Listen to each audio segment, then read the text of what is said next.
clap de Coach Moka, très content de te rencontrer ici. Pareillement. Merci de nous recevoir au Paname, qui est quand même un lieu emblématique pour l'humour à Paris, qui est devenu un petit peu une référence. Ça me fait quelque chose d'être ici en fait. Ah ouais? Ouais, parce que franchement, il y a tellement de talents qui émergent ici, c'est très spécial. Est-ce que tu peux nous parler un petit peu de ce lieu pour celles et ceux qui ne connaissent pas? Pour ceux qui ne connaissent pas, c'est un lieu qui développe la nouvelle jeune génération d'humoristes en fait, tu vois. Ce qu'on appelle aujourd'hui le stand-up. Bon, moi, je suis pas trop fan de cette appellation. Oui, t'aimes pas trop ça. Ouais, je suis pas trop. Je préfère dire on est des humoristes parce que le stand-up, entre guillemets, il y en a qui le faisaient depuis, tu vois, les Jean-Yann, le Laurent Ruquier, toujours monter sur scène avec un petit peu cette gimmick qu'on a encore aujourd'hui, tu vois. Parler avec le public, casser le quatrième mur, c'est ça qu'on appelle. Et ouais, cette scène-là, aujourd'hui, c'est vraiment la scène à Paris où tu as toute la jeune génération qui vient, quoi.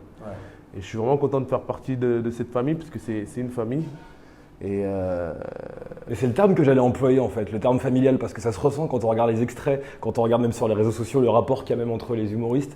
Il y a un côté très familial qui se développe ici. Ouais, il y a un côté très familial. Après, il ne faut pas se mentir, hein, c'est une entreprise, c'est comme dans tout taf.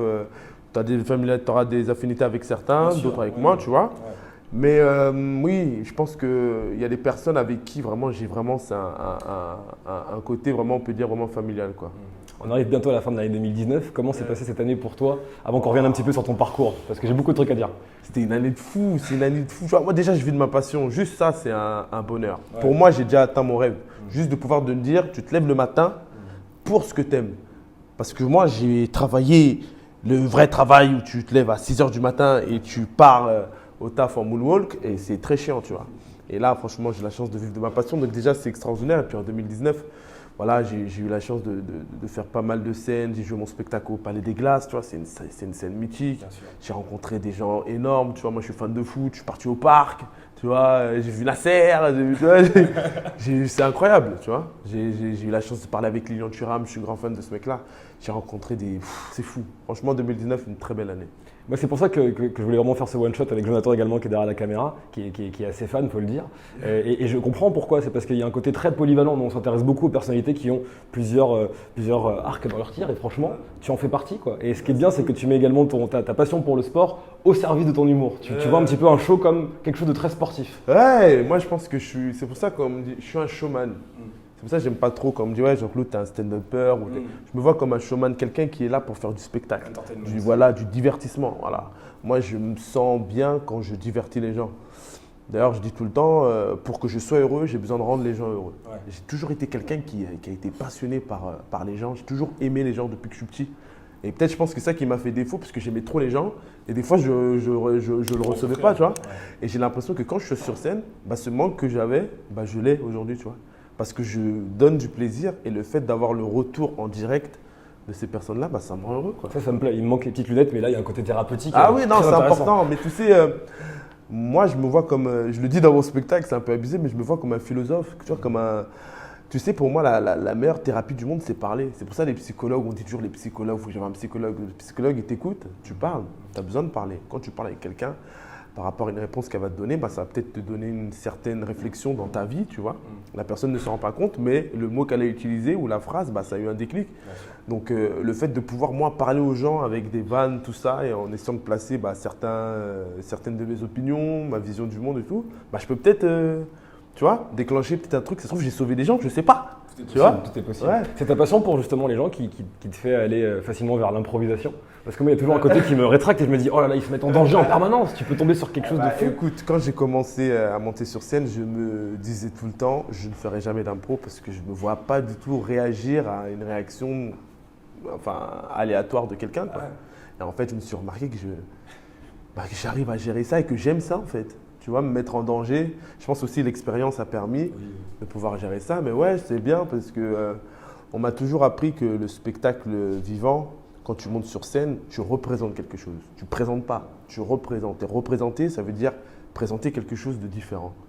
Donc je pense que l'improvisation permet, par exemple, à mon seul en scène, d'être toujours une représentation différente de ce qui a été fait la veille ou la semaine passée, tu vois. Est-ce qu'il y a beaucoup de différence entre celui qu'on va venir voir sur scène et celui que tes proches côtoient dans la vie de tous les jours? Bah oui, quand même. Ouais. Ah, je serais chiant tout le temps en train de crier salopard, Youné. Ah, ça serait chiant, tu vois. C'est vrai que ça peut être. Ah, ça peut être chiant. Mec, en plus, tu vois, les personnages que j'incarne, ou bien le coach Mwaka, c'est un mec, c'est un raciste, misogyne, sexiste, même si on comprend que c'est un nounours, Oui, voilà. tu vois. Ouais. Mais bon, il a tous les défauts du monde.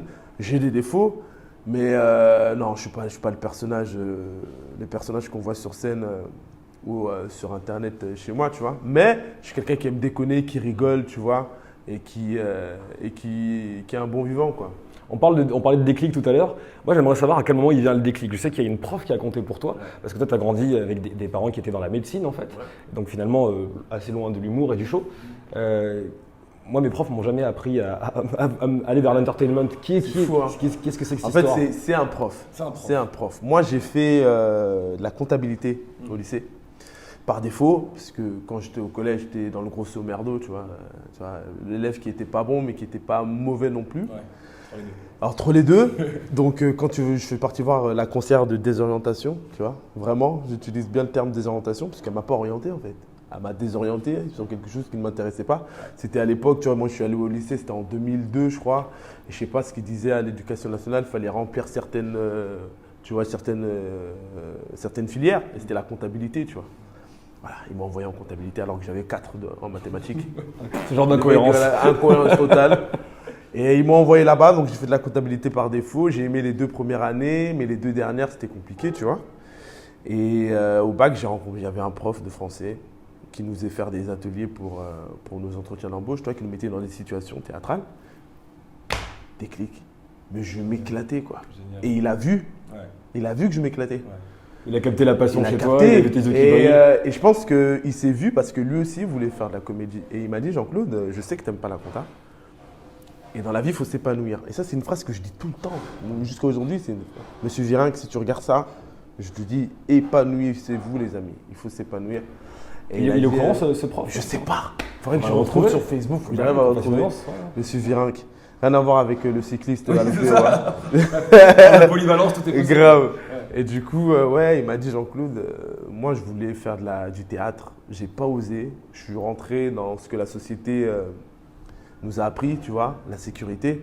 Donc, j'ai fait des études, tatata. Aujourd'hui, je regrette et je sais pas pourquoi. Je vois en toi quelqu'un qui a envie de s'épanouir. Donc, je peux te conseiller, voilà, tu n'as rien à perdre.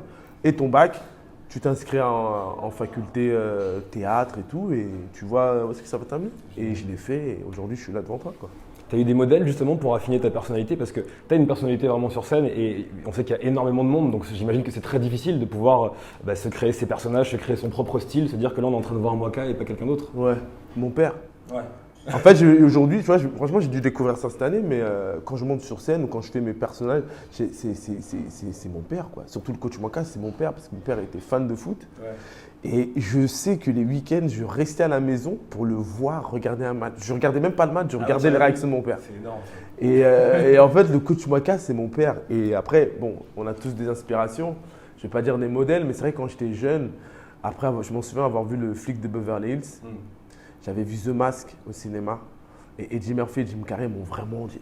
J'étais tellement bien après d'avoir vu les films, je me dis mais c'est ça que je veux faire. J'ai envie d'être bien, tu vois. J'ai envie d'être bien, j'ai beaucoup aimé Louis de Funès, Chris Tucker, tu vois. Je suis quelqu'un d'assez éclectique dans mes… Dans tes goûts, que des références que tu as citées et ils ont été sur scène et également au cinéma. Est-ce que c'est quelque chose qui t'intéresse toi? Ben moi c'est le cinéma. Moi ma finalité c'est le cinéma. Okay. Plus derrière que devant. Ok. Ouais, j'ai envie de raconter des histoires, c'est ça qui est magnifique. C'est pour ça que la plupart des vidéos que tu as pu voir de moi sur scène, c'est moi qui réalise, c'est moi qui monte, c'est moi qui fais tout, tu vois. Parce que je me vois aussi comme un technicien et comme quelqu'un qui a cette capacité de diriger, je me vois vraiment là-dedans. J'aime la scène, j'aime me montrer, mais ma finalité ce serait plus la réalisation. Ouais. Quand j'interviewe des rappeurs ou des chanteurs, ils me disent qu'ils ont besoin parfois de voyager ou de vivre des nouvelles expériences pour pouvoir retrouver l'inspiration pour des nouveaux projets. Pour quelqu'un comme toi, pour quelqu'un qui doit faire un show sur scène, où est-ce qu'on trouve l'inspiration au quotidien? La famille. La famille. La famille. Ouais. Comme le daron que tu regardais quand exactement, c'est la famille, c'est les proches, c'est important de se ressourcer chez les siens, tu vois. C'est bien de voyager. Après, je suis pas quelqu'un qui. Tu sais, quand je voyage, au bout de 7 jours, c'est bon, ça me saoule, je vais rentrer chez moi, tu vois. C'est ton côté un peu hyperactif. Ouais, je pense. Parce que c'est vrai que je fais beaucoup de choses. Et puis le sport aussi. Et j'aime beaucoup le foot. Jusqu'à aujourd'hui, je suis licencié, Volpénil, La Rochette-Vaux, toujours ensemble. On joue dimanche, faut qu'on. Là, mais ouais, la famille, le sport, ça, vraiment. Là où je me ressource, tu vois. Ok. On parlait du fait, et ça m'a beaucoup plu quand tu as dit que tu avais déjà finalement réalisé un petit peu ton rêve, vivre de ta passion. Ouais. Quel est le prochain next big step pour toi? Tu parlais du cinéma, c'est peut-être ça? Ouais, c'est ça. C'est en fait évoluer, bien bâtir mes fondations, tu vois. Moi, je me vois comme une pyramide, c'est ça ma finalité, tu vois. Avoir une belle base pour lorsque tu montes en haut, tu bouges plus, tu vois. Ça sert à rien de… On a de l'ego. Tu as envie d'être connu, tu as envie que les gens t'admirent, tu as envie d'être en haut de l'affiche, mais pourquoi? Si c'est pour être aussi vite que tu es monté, aussi vite tu vas redescendre. Installe tes fondations, kiffe, progresse, rencontre des gens, tu vois. C'est ça en fait, moi, mes prochains steps pour continuer à vivre mon rêve parce que je suis déjà dedans. Tout ce qui arrivera, c'est que du bonus. Même si je reste là. Hein. Par exemple, si on me dit, ouais, tu fais 30 ans, mais au stade où tu es, je prends. Du moment que tu peux remplir ton frigo, aider ta famille, tu vois, que tu manques de rien, franchement… Très belle rencontre, Jean-Claude Moka. J'étais content de faire ce one-shot avec toi. Je te souhaite plein de belles choses. On va continuer de te soutenir et de te suivre sur les réseaux sociaux parce que c'est très, très, très drôle. Tu es un très, très bon. Ça fait vraiment plaisir. Merci beaucoup. Sincèrement.